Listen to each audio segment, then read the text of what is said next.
그렇다면 사행시의 기원에 대해 조금 더 깊이 의논해본 다는 측면에서 한시와의 연속성 또는 연관성을 여쭐 수 있겠습니다. 아마도 이것이 이 땅의 시인들에게는 아랍을 포함한 서구의 시편들보다 직접적인 영향 끼치지 않았을까 싶은데, 한시의 절구의 기승전결, 율시의 수함경리의 형식적인 결곡함이 사행시에 수용되었고 종래에는 어떤 미적 형식으로도 확장되는지 논의해 보겠습니다. 미학적인 측면과 경험적 측면을 아울러서 말씀 보태주시면 감사하겠습니다. 이하석 선생님은 어떻게 보시는지요? 한시의 절구는 사행시 형태인데 그런 특성과 이어져서 은연중에 다소 정형화된 형태로 정착된 게 우리의 사행시 형태가 아닌가 합니다. 우리 시의 전통과 더불어서 보자면 시의 율격 구조에 대한 관심이 중요시된 듯합니다. 강우식 시인이 한시의 사행시 어법은 시조의 변형이다 라는 투의 논조를 펼친 적 있는 것 같은데 시의 음악적 효과라든가 이런 양상들을 수렴해서 계승해야 하겠다는 것을 강조한 말이겠지요. 사실 저는 사행시에 대해 오래 생각해 본 경우입니다만 사행시의 어법이 시조에 영향을 주었다는 것은 물론 일반적인 인식에 타당해 보일 수 있을 겁니다. 역으로 생각할 수도 있는 것이겠지요. 네, 반대로 사행시가 변형되어서 시조에 영향을 주었고 시조의 노래 형식이 거기서 나왔다고 볼 수도 있지요. 우리의 시조는 초장, 중장, 중장 형식으로 삼행시 구조라고 일반적으로 생각합니다. 그가 운대 중장과 종장 사이에는 긴 휴지가 있습니다.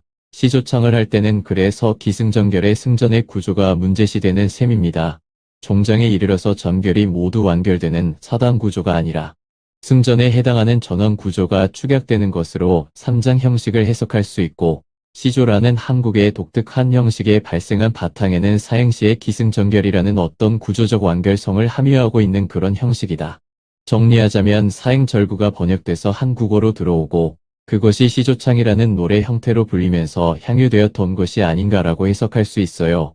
삼행 구조가 기본이 아니라 사행시의 기승전결이라는 형태적인 구조가 노래 형식의 시조에 녹아들었다고 볼 수 있다는 것이지요.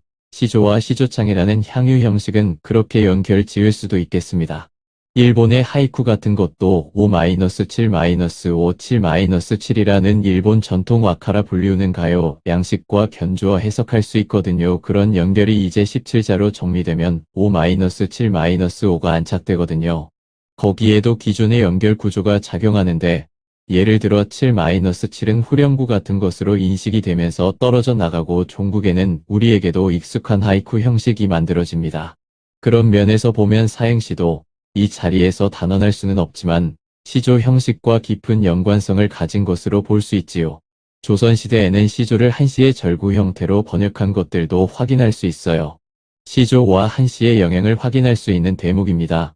절구가 와서 시조에 영향을 주고 다시 시조가 다시 한시의 형태로 번역되는 양상은 흥미로운 문학적 주고받기라고 생각합니다. 단심과 와하여가의 경우가 그 예일 것입니다. 지금 생각나는 것은 이조년, 정몽주 등에 널리 회자되는 시조들은 절구 형태로 번역된 경우가 많습니다. 거기에서 사행시의 흔적을 발견할 수 있다는 말씀이겠지요. 맞습니다. 그러니까 이 사행시 구조라는 것은 시가라는 전통이 축약되면서 이른바 시적인 것이 구조적 관계성을 가질 때 나타나는 총체적인 양상인 셈입니다. 이제는 상식적인 차원에 받아들여지지만 기승전결이라는 것을 갖출 수 있는 최소한도의 요건을 구비한 형식이 사행시에 있다. 구지가 나 황조가의 경우에는 그 시원적인 형식을 보여준다고 할 수 있겠고 절구와 시조의 관계 속에서도 그것을 읽을 수 있겠고요. 그렇지요. 삼행의 시조와 사행의 절구가 유리된 형식이 아니라 사행이 시조에 탄력성을 부여하고 그것이 다시 한시로 번역되면서 사행으로 문자화되고 이렇게 전승되고 반복 향유되면서 전통 시가의 전체 국면을 형성해 온 과정을 다시 한번 생각해 볼 수 있겠습니다. 이러한 일련의 과정을 반추하면서 최근 우리의 현대시도 해체시를 경험하면서 다음 국면을 가늠해 볼 때가 아닌가 이런 생각입니다.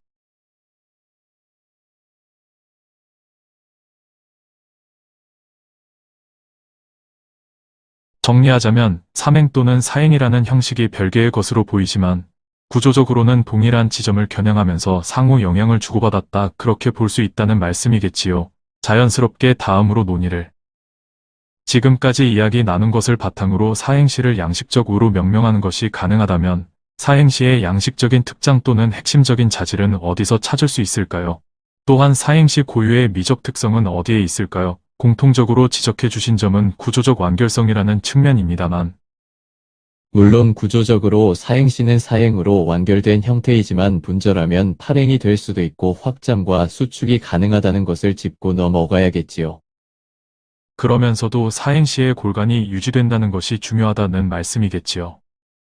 제가 사행시에 주로 관심을 가졌던 이유는 15년 전 즈음에 극서정시라는 개념을 제안한 것과 연관지을 수 있습니다.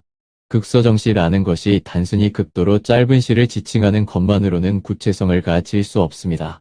극서정시의 형식이 하이쿠도 아니고 시조도 아닌 바에야 그 연어는 무엇이냐 물을 수 있거든요. 그 근원적인 시 형태가 무엇이냐, 그리고 그것이 미학적인 자질을 나름대로 완벽하게 구성하고 있는 형식이 무엇이냐 물었을 때 사행시가 가지고 있는 형식적 미학적 특성에 주목하게 됩니다.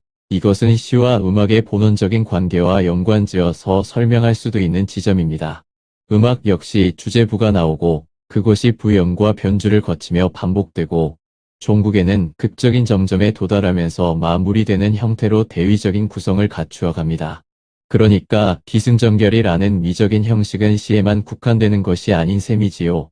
음악이나 극, 드라마 속에도 역시 그런 구조적 미학이 들어 있습니다. 맞습니다. 기승전결의 구조에서 묘미는 시가 완결되어 가는 과정 내에서 한 번은 뒤집어져야 된다는 데 있거든요. 평범하게 진행되는 악곡이나 시에서는 일반적으로 특별한 매력을 느끼기 힘드니까요. 이 자리에서 앞서 이야기한 영랑이나 박희진 선생의 경우에는 안타깝게도 기승전결의 미학적인 전복 구조에 대한 인식이 약했던 것은 아닌가 싶기도 합니다. 사행시의 형식을 노래로서의 음률로 받아들인 면이 크기 때문에 구조적인 특성에 크게 주목하지 못한 측면이 있어서 문학사적으로 안착하는데 성공하지 못했다고 말씀드릴 수 있겠습니다. 근대의 동요들이 대개 사행시라는 것도 특이한 사안입니다. 고향의 봄, 오빠 생각 등 널리 알려진 동요들이 거의 7-5조를 기반으로 한 사행시거든요. 악절에 7-5조를 쓰려다 보니 사행시로 귀착된 것인지, 사행시를 제일 맞춤하게 구현하는 것이 7-5조인지 되묻게 됩니다. 정지용의 호수 같은 동시도 사행시를 기반으로 하거든요. 물론 당시에 창작된 동시, 동요를 개괄하면서 미학적으로 유형화하는 작업이 전제되어야 하겠지만요. 어쨌든 홍남파 등이 작곡한 근대 동요들, 아이들 노래에서 우연치 않게도 사행시를 드물지 않게 발견할 수 있어요. 아마도 그것이 가장 안정된 노래의 스타일인 것 같습니다만. 그러니까 사행시에는 노래의 음악적인 자질도 있고 시가의 구조적인 자질도 있고 이러한 측면이 제가 지금까지 제안해온 극서정시의 결론과 상통합니다. 특히 이즈음의 일군의 젊은 시인들의 시도가 보여주는 시의 장형화 현상에 대한 비판적인 검토가 일어나고 있지만 이들의 작품을 단순히 축약하라고 윽박지를 수는 없습니다.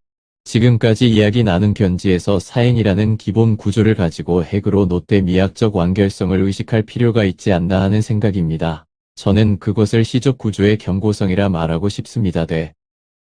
인류 문학사에서 아주 오랫동안 향유해 온 형식으로 언어적인 곡절과 형식적인 고려를 거치면서 사행이라는 구조를 이루게 된 것 같다고 생각합니다. 한시의 절구나 불교의 개송 같은 경우를 보자면 짧으면서도 적절한 호흡 체계가 그대로 드러나거든요. 언어를 통해서 드러낼 수 있는 메시지 효과를 극대화할 수 있는 양식인 셈이지요. 그런 면에서 고려로 이어져 온 시사에서 특별하게 사행시적 요소를 수용했다기보다는 우리에게 익숙한 호흡과 맞는 언어 형식으로 이루어져 쓰는 가운데 그 체계가 문화적인 유전자 속에 각인되었다고 볼 수도 있지 않나 싶어요. 음보를 이야기하자면 농경사회에서는 사음보가 가장 안정된 형태로 수용되어서 시조나 가사를 통해 정착된 것이고, 삼음보는 고려가요처럼 가파른 호흡률을 가미한 형태로 볼 수 있습니다. 나중에는 최종적으로 사음보가 시가의 형식으로 남았다는 견해도 있습니다. 홀수보다는 짝수의 음보가 안정감을 준다는 측면에 주목한 견해입니다. 그러한 견해는 살펴보면 일반적으로 노래나 시는 일음보나 이음보로 구성하기는 어렵고 사음보가 안정적인 반면 삼음보는 무언가 불안정하고 그러면서도 속도감은 필요하고 그러한 시대의 시가 양식을 지적한 것이라고 하겠지요. 이하석 선생님은 사행시를 호흡과 연관지어서 말씀하셨는데 굉장히 흥미로운 지적입니다. 문화적인 유전자라고 표현하셨습니다.